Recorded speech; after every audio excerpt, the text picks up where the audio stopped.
Hello, and welcome to the Metro Dallas Homeless Alliance 8th State of Homelessness Address. My name is Casey McManaman. My wife Megan and I are proud that the McManaman Family Fund of the Communities Foundation of Texas is serving as the presenting sponsor of this important event. The State of Homelessness Address, a staple of civic life in Dallas and Collin Counties, is extra special this time, as this year marks the 20th anniversary of MDHA. Last year, leaders in our community issued a call. How difficult could it really be in an area that is home to about 3.7 million people to house just a few thousand people? Though we still have a long way to go, in the past 11 months, our community has resoundingly answered that call with unprecedented commitment and collaboration. The can-do attitude of Dallas and Collin Counties prevailed. The conversation about homelessness has markedly changed through the Dallas Real-Time Rapid Rehousing Initiative, an initiative firmly built on evidence-based practices. MDHA is leading an effort that will house over 2,700 individuals and families by October 2023. This would not have happened without local governments aligning with their effort and committing $62 million of federal funding. This would not have happened without the philanthropic community aligning with this effort and committing $10 million of private funding. This would not have happened without homeless service providers aligning with this effort to do the work on the ground to house our unhoused neighbors. This would not have happened without you, the citizens of our two counties, vocalizing your support for housing our unhoused neighbors. You, watching this address, said, "Yes, in my backyard, and yes, in my community." You gave local governments the support they needed to make the right decisions. Now, I wish you could tell you that this work was done. It's not. The current homelessness crisis did not come about in just 11 months, and it will take more than 11 months to end it. So we can't stop now. If we all continue to do our part, as governments, as philanthropists, as service providers, and first and foremost, as citizens, there is no reason that Dallas and Collin counties should not be leading the country in making homelessness rare, brief, and non-recurring. Under the leadership of the Continuum of Care of Dallas and Collin counties and its backbone organization, the Metro Dallas Homeless Alliance, together, we can do what it takes to rehouse our unhoused neighbors. Now, it gives me great pleasure to introduce today's first speaker, the board chair of the Continuum of Care and my good friend, Ashley Brundage. Thank you for that wonderful welcome, Casey. On behalf of our incredible MDHA and Continuum of Care boards of directors, I want to also welcome you to the Metro Dallas Homeless Alliance's 8th State of Homelessness Address. Metro Dallas Homeless Alliance, or MDHA, is the organization that coordinates over 100 nonprofit, public, and private agencies working to end homelessness in Dallas and Collin counties. Thank you to each and every one of you for joining forces with us, from local governments to homeless service providers, from shelters to day service centers, from housing providers to advocacy organizations. Along with each of you, we seek to make the experience of homelessness rare, brief, and non-recurring. In addition, we could not do this work without our incredible investors. Thank you to our presenting sponsor, the McManaman Family Fund. I want to also recognize our gold sponsors, Court, Downtown Dallas Inc., KDC Real Estate Development, Metro Care Services, Mary Lee and Charles O'Connell, United Way of Metropolitan Dallas, WAK Management, and Doctors Deborah and David Woody III. We also want to thank our Silver and Blue sponsors, who are too numerous to mention but are shown here.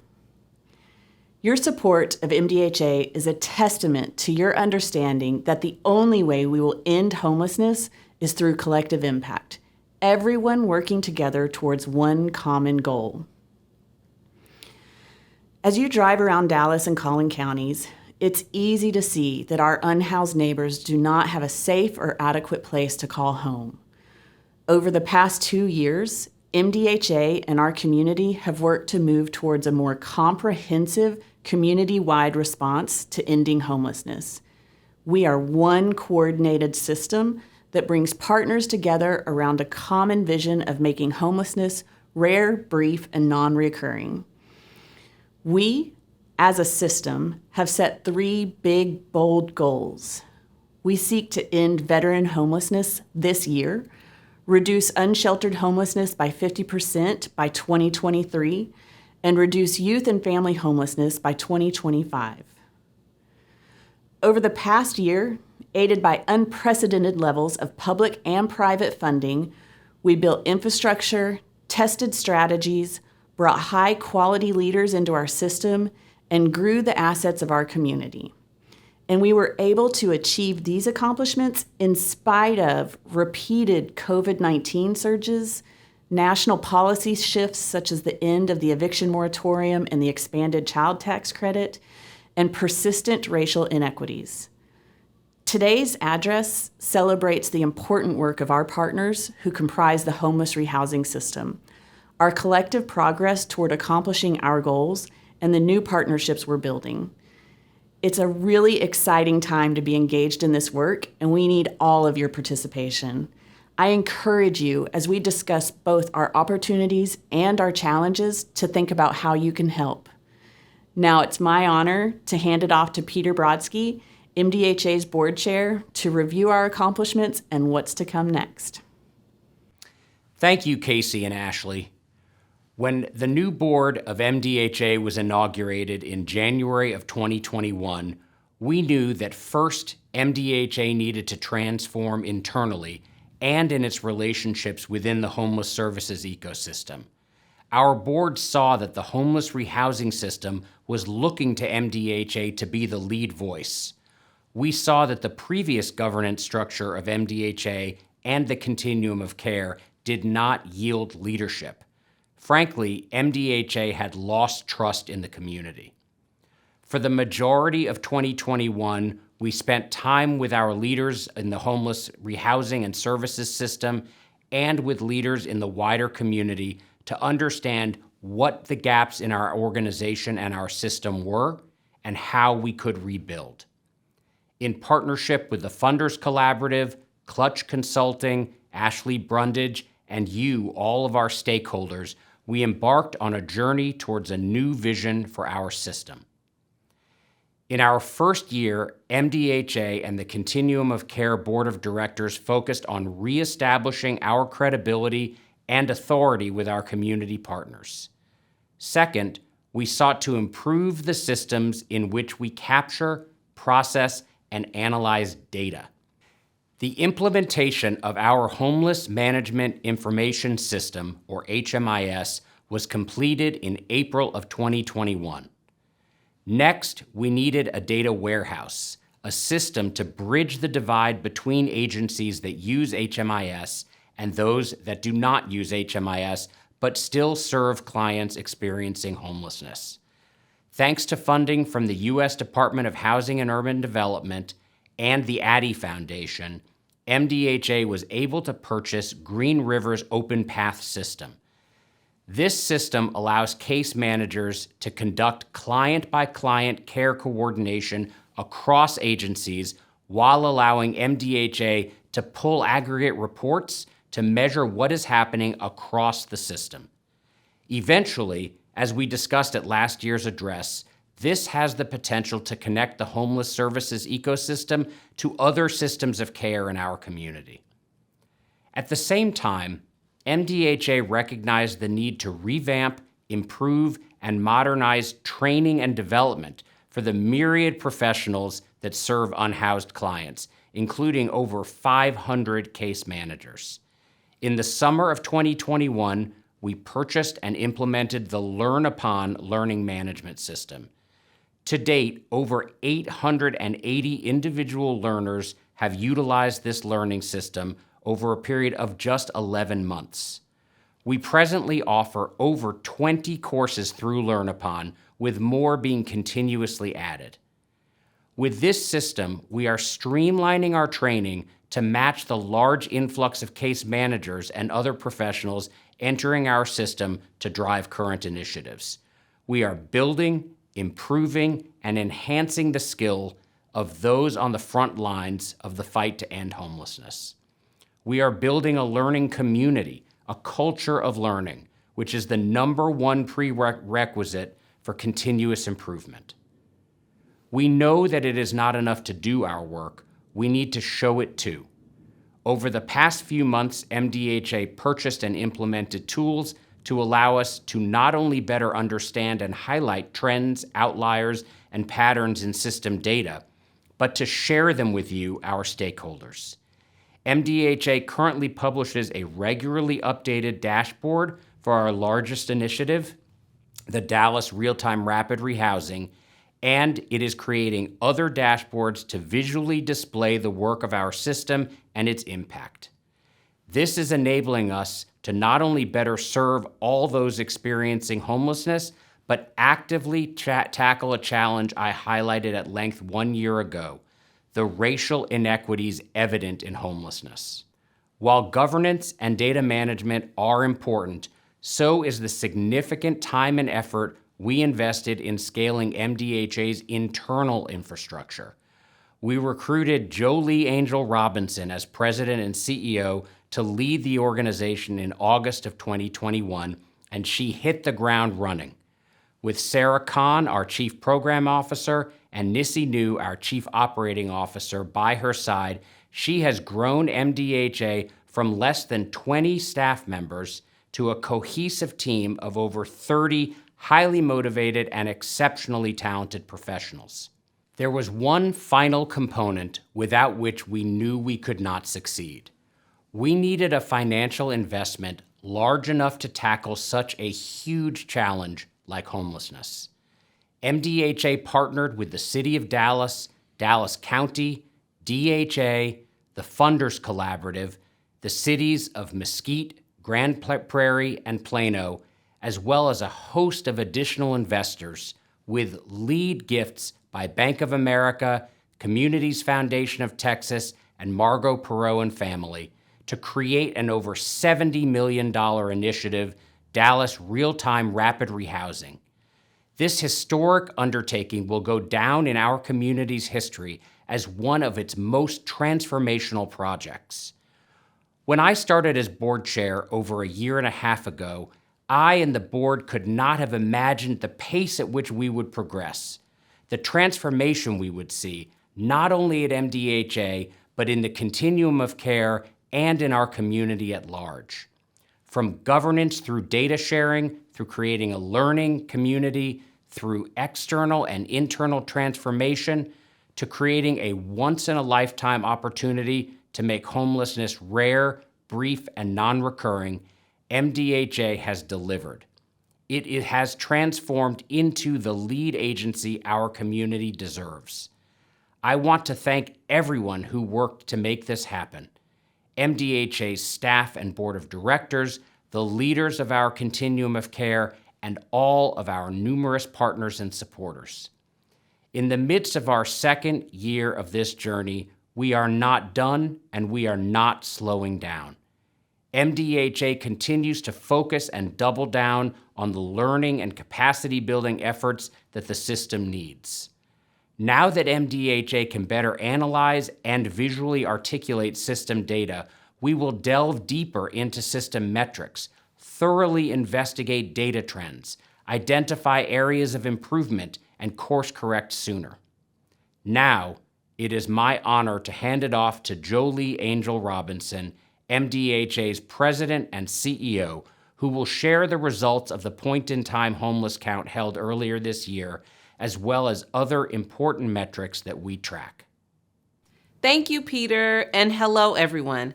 My name is Jolie Angel Robinson, and I am the president and CEO of MDHA. Once a year, along with communities across the country, we count the number of individuals experiencing homelessness in our community. The point-in-time count, or PIT count, a requirement under federal law, provides a snapshot that helps communities understand the extent of homelessness, changing trends, and the measure of their success in making homelessness rare, brief, and non-recurring. It's also an important reminder that in Dallas and Collin Counties, everybody counts. The Metro Dallas Homeless Alliance is responsible for conducting the PIT count for Dallas and Collin Counties as part of its duties as the Continuum of Care lead agency. MDHA conducted the count from February 24th through March 5th in partnership with over 500 outreach staff and volunteers who helped conduct the count, some during the day and some during the night, over that 10-day period. We want to thank Yolanda Williams and Crystal Lotchbeach from City Square and John Little from Our Calling, as well as our entire incredible PIT work group for leading this effort. Our volunteers and service providers had to, once again, brave the weather, though thankfully it was not as bad as last year's Winter Storm Uri. For a second year in a row, as our volunteers and service providers were counting, our local government and nonprofit partners were focused on keeping our unsheltered neighbors safe by providing critical inclement weather shelter. Our 2022 count showed that on any given night, there are 4,410 individuals experiencing homelessness in Dallas and Collin counties.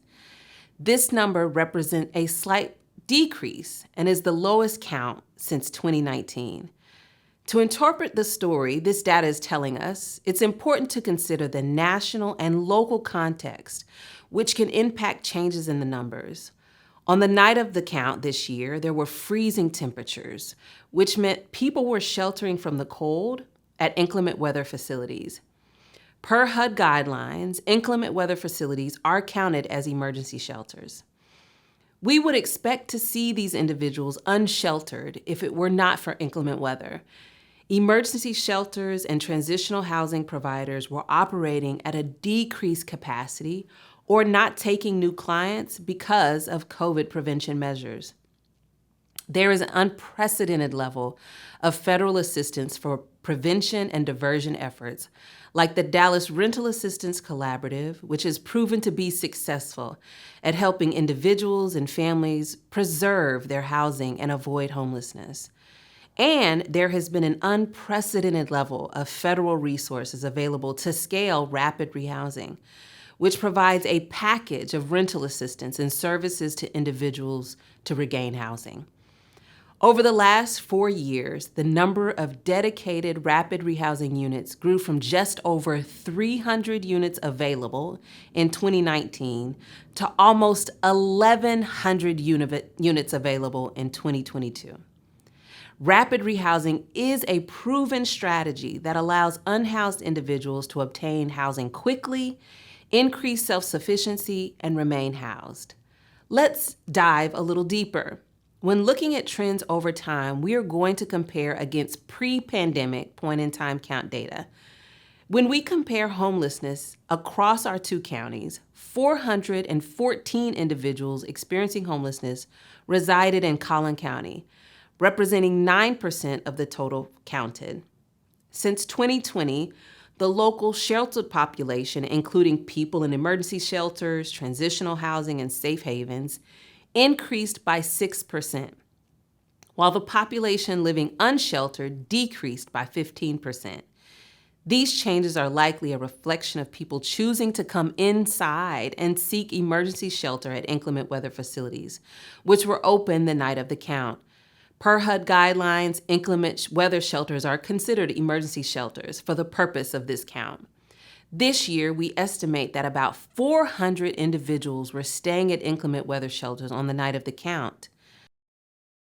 Consistent with national data on homelessness, single adults are the largest share of people experiencing homelessness in Dallas and Collin counties, making up 81% of the population. Just 19% of people counted were in family households, those with at least one adult and child. This includes people fleeing domestic violence. And of the total population of people experiencing homelessness, 85% were over the age of 24. When we analyze the racial and gender makeup, we see an overrepresentation of male and Black populations and an underrepresentation of white and female populations. In Dallas and Collin Counties, 49% of the general population is male, compared with 66% of the homeless population. The most striking disparity can be found among people who identify as Black or African American, who represent 18% of the general population of Dallas and Collin Counties, but account for 54% of people experiencing homelessness. This imbalance has persisted, and it is unsurprising. It is a byproduct of systemic inequities that continue to perpetuate disparities in areas such as income, wealth, housing, healthcare, and incarceration, which directly impacts rates of homelessness. As a system, we must continue to monitor housing outcomes so we can spot and mitigate disparities in the assistance and opportunities provided to people experiencing homelessness. Now let's take a look at changes in homelessness among different subpopulations. This year, there were 1,029 people experiencing chronic homelessness, up from 505 in 2020. Persons experiencing chronic homelessness represent a particularly vulnerable population. Individuals who have a chronic disability and have experienced very long episodes of homelessness, which can cause or exacerbate declines in mental and physical health. The chronic population living unsheltered is over 3 times larger than it was in 2020, and the population staying in emergency shelter increased by 53% during that time. Permanent supportive housing is a proven solution for this group, but growth in permanent supportive housing stock has not kept pace with need over the last few years. While the chronically homeless population more than doubled between 2020 and 2022, the number of permanent supportive housing units grew by just over 5%. Chronic homelessness also makes up a growing share of the total homeless population and total unsheltered population. 23% of the population counted in 2022 was chronically homeless, up from 11% in 2020. 40% of the unsheltered population was chronically homeless in 2022, up from 11% in 2020. This data is not surprising for a couple of reasons. Our system has gotten better at assessing for and documenting chronic homelessness, which means more people are identified and counted as such. Major disruptions to homeless services and street outreach during the pandemic meant less engagement with people living unsheltered and fewer opportunities for individuals to access pathways to housing. This leads to more people aging into chronic homelessness. These findings are consistent with national trends, which show a surge in chronic homelessness by more than 40% since 2016. Prior to that time, this group had been decreasing significantly over time. Those gains are quickly eroding, signaling a growing number of people trapped in a cycle of homelessness. The data tells a different story for veterans. This population has been steadily declining since 2019, with 314 veterans experiencing homelessness on any given night, down from 423. Thank you to the VA, Supportive Services for Veteran Families, and our homeless rehousing system partners for helping us get closer to our goal of effectively ending veteran homelessness in our counties. Let's turn our attention to families. In 2022, there were 822 people in families experiencing homelessness, compared with 1,025 in 2019, a 20% decrease in 4 years. While some of this change is a result of a reduction in family shelter space due to the pandemic and winter storms, Over the last 2 PIC counts, there have also been targeted investments in housing for families and a focus on diversion. Diversion is an intervention where our system keeps people in their housing or finds alternative housing instead of household entering shelter.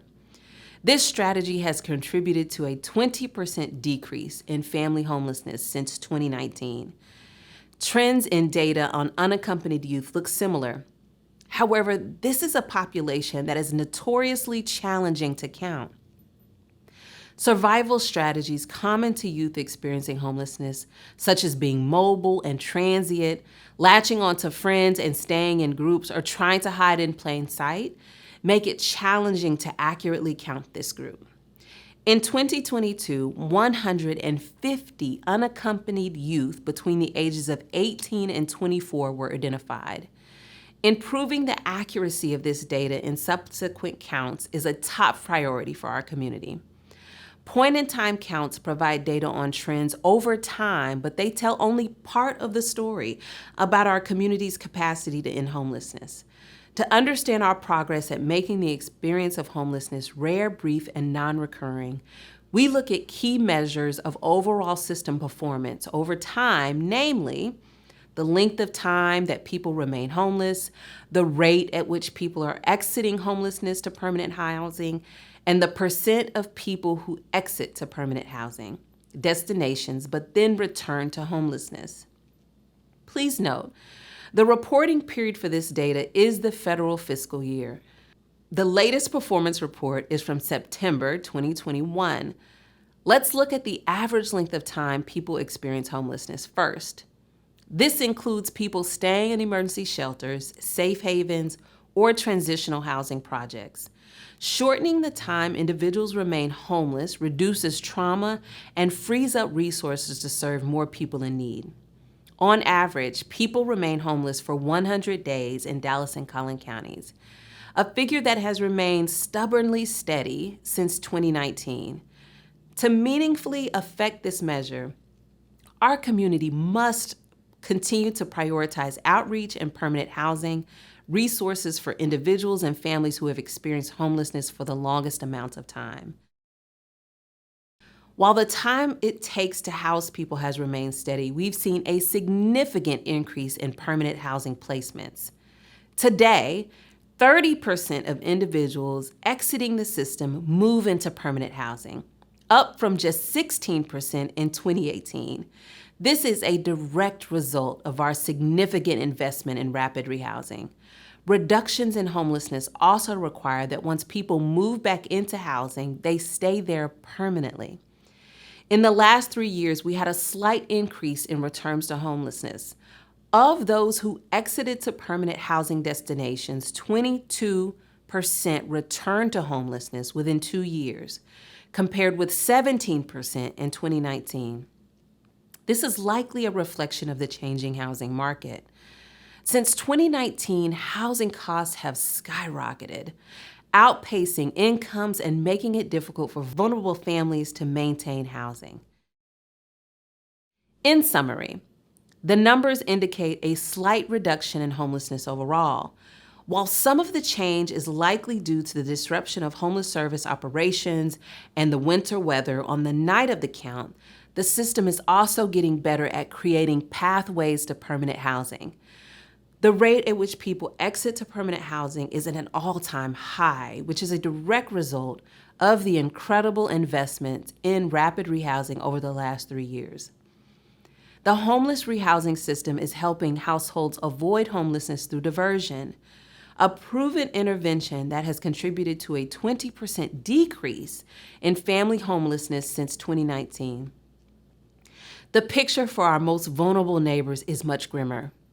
There has been a sharp increase in chronic homelessness without sufficient growth in permanent supportive housing stock. Returns to homelessness are also increasing slightly, which can be attributed to a growing and severe shortage of affordable rental housing. Breaking down the data by race reveals that striking disparities in who is becoming homeless persists. You will be able to read about all of these data points and more in the 2022 COVID-19 point-in-time, independent analysis conducted by UT Health researcher Dr. Catherine Tesori. We will post it on our website's Homeless Pit Count page. Next, we want to dive deeper into Dallas Real-Time Rapid Rehousing. Again, what the data is telling us is that our focus on rapid rehousing is a proven strategy that is working in our community to end homelessness. And now, I'm excited to hand it off to a few of the critical voices who are shaping the effort.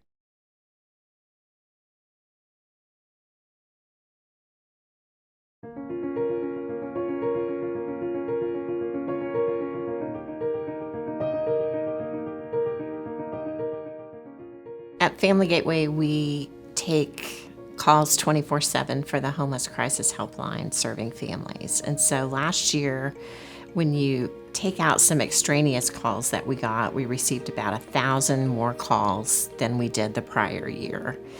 And most of those calls, as compared to the prior year, were more urgent. So we've been seeing an increase in the urgency of families. So families who have left their units at the threat of an eviction, they've moved into a hotel, or they've moved into their car. They haven't stayed in their unit. And so we've been seeing a lot more crisis calls than we have in past.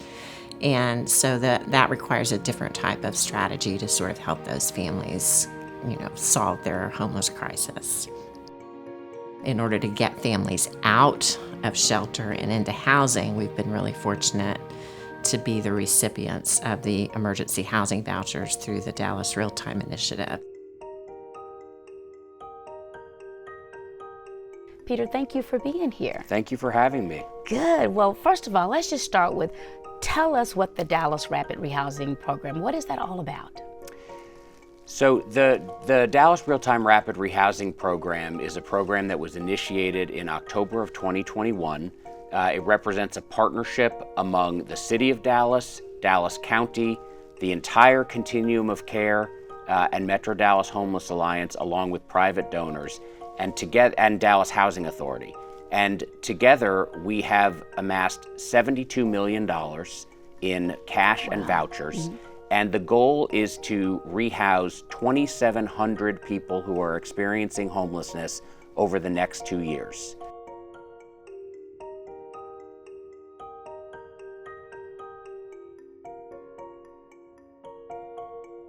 Dallas Real-Time has shown that if we work together, we can be more efficient, we can create an infrastructure that can have an impact on the homelessness effort that couldn't have been done otherwise. We don't do anything by ourselves.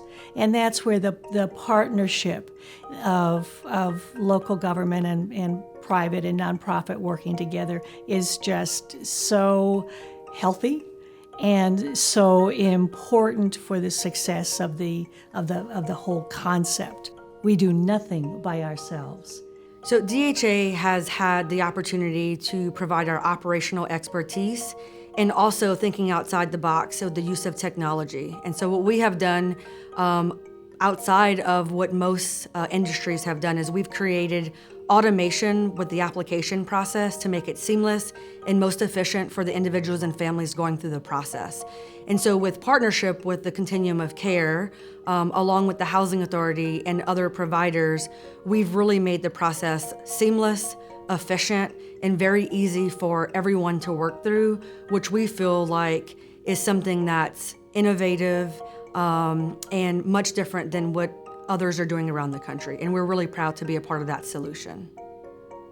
Encampment decommissioning is the most important part of Dallas Real-Time Rapid Rehousing. None of this work without closing an encampment can be done alone. There's a lot of resources that are required in order for us to get to a successful decommissioning. Among the partners getting us to success, I just want to personally thank the City of Dallas's Office of Homeless Solutions. We have provider outreach teams that include organizations like City Square and Metro Relief. Our city's Public Works Department, Code Compliance, Dallas Animal Services, and the Dallas Police Department. They're all key for ensuring that we're able to maintain the closure of encampments. Overall, as we continue to work towards our encampment decommissioning strategy. This is what collective impact and action looks like. We have a great case managers out there on the ground, and they're helping with birth certificates, they're helping with social security cards, and they're taking them by the hand. Our team is there, Catholic Charities and the Stew Pod and City Square. They're getting that trust from the clients, you know, and sometimes we just have to go back over and over and over again. And once they see the friendly faces from case management to upper management, hey, because they've been lied to so many times, you know. So now I think finally we have their trust. And we're hitting every area here in Dallas. I was fortunate enough to do 3 closures, you know, and just to see the faces on the homeless faces, just to see the joy. Am I going to get housing? What do we need to do to ensure that this program is successful? I would say there's 3 things: housing, housing, and housing. That is the really difficult thing. We are in an inflationary environment.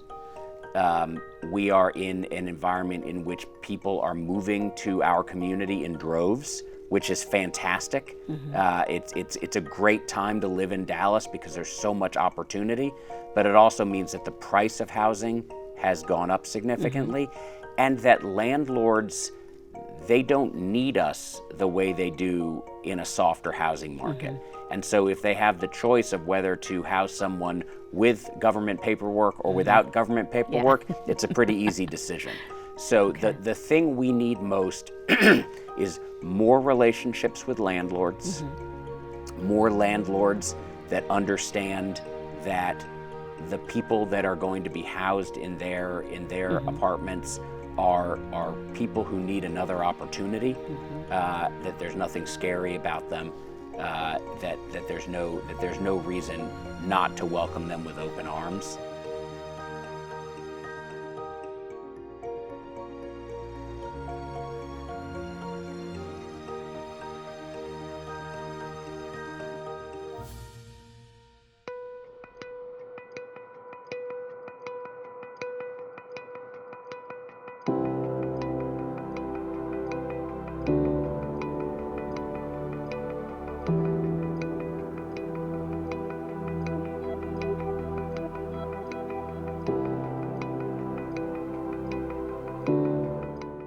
The National Low-Income Housing Coalition is a group that works nationwide on housing issues, and every year they release a report called The Gap that identifies the gap between housing need and affordable and available units.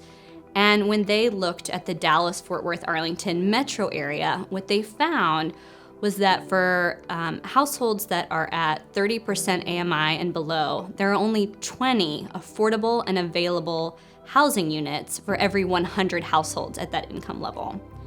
But as we move up in income, for example, when we reach 50% area median income, we have a little bit of an improvement in supply. There's 49 affordable and available units for every 100 households.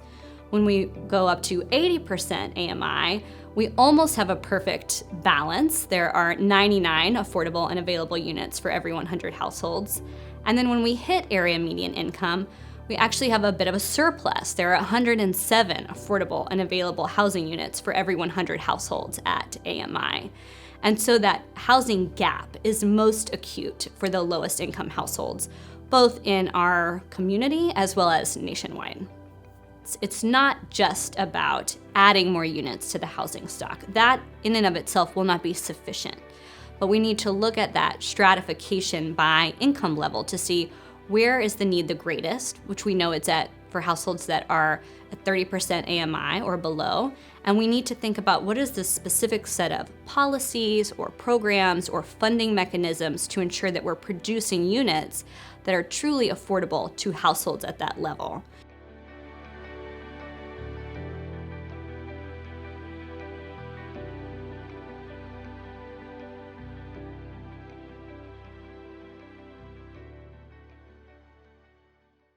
the private money is being used to incentivize landlords to deal with the extra paperwork that can come with government funds to provide furniture and basic necessities so that when someone does move into a new home, they're not coming to an empty, dark apartment, but they're coming to an apartment that has a bed and sheets and soap and a couch and a table. And it's really important that we honor people's dignity, and we can't expect people to stick in a new home Absolutely. if they aren't provided those basic human dignities.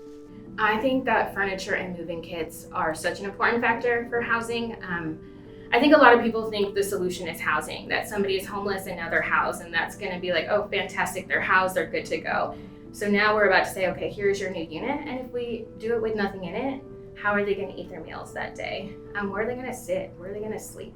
So I think having that furniture, it gives them that ability to have a place to relax. It's going to be very quiet in that apartment compared to being with a shelter where you have all those people around to talk to. You're not going to have that in your unit. So I think it's very important that we have the furniture in there, but also what are you going to eat? So if we don't have that food in there, if we don't have those pots and pans for them, they're not going to be able to make their own meal. So I think all of that is just so important, and it makes it feel like a home. So they're coming in and it already feels good, like walking through the door, and you can really see that their faces like light up when you see like everything set up. Making the bed, like that's such a small thing, but it just makes it look so much more comfy and cozy, and it's very inviting. One of the first encampments that we closed, they could not believe that I'm leaving an encampment going into housing. And it happened, to see 5 individuals that was out there on the street for years to finally go into their own place, you know. And the second one, this one lady that I engaged, she was so happy. You know, she was there for like about 7 or 8 years, and she said, I can't believe I'm actually going into housing. And it happened. It happened. And we can house them they can be housed from the streets straight into housing. Housing first. We've created an ecosystem that's scalable, that can go from 2,700 people getting rapid rehoused to even bigger and better things. So this is not a one-year effort. It's taken MDHA to a new level with new leadership. It's efficient. It's creating an ecosystem that the agencies can get behind and get involved. And so you've taken a disparate group of agencies, and now I think they want to work together, they want to do better things, and the ecosystem is the key to making this work.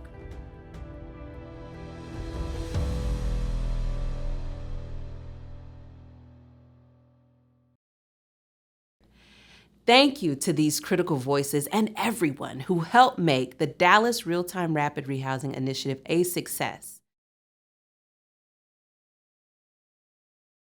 As MDHA looks to the future, we must expand what is working and do better to meet the needs of our community's most vulnerable unhoused neighbors. Dallas Real-Time Rapid Rehousing will continue to help our community dramatically reduce homelessness for the next 2 years. Housing costs are rising more quickly than incomes, so more people, including our community's most vulnerable, are having to spend more on rent. There is an insufficient supply of housing at the lowest end of the market, and COVID-19 and inflation continue to affect people in their pocketbooks. These conditions are creating a housing market that is making it just about impossible to afford monthly rent. As we bring this year's State of Homelessness address to a close, I'm going to close with the same words we closed with last year. We hope you walk away from this address inspired to act. We have been presented with a historic opportunity to end the modern homelessness crisis, a crisis that has dogged our nation and our community. Each and every one of you have a part to play, and we all must work together. If you are a funder, please align your support with data-driven collective impact efforts and support organizations that are a part of our continuum of care. This is how you will earn the best return on your philanthropic investment. If you are a homeless services provider who is already a part of our continuum of care, thank you for going above and beyond in this past year. If you are not, please join us.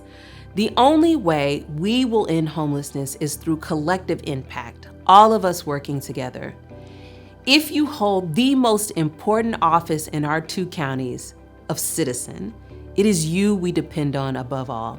Study after study shows that most of us want housing for everyone in our community because we understand that we and our families will not reach our full potential unless our community ensures everyone's well-being. We need to vocalize that support. We need to ensure that our representatives in all levels of government hear us say, yes, in my backyard, yes, in my community, and have the support to make the right decisions. We invite you to follow us on all of our communication channels to learn more about how you can vocalize that support. Because even the most efficient homeless rehousing system cannot make any progress without that one thing that ends homelessness: housing.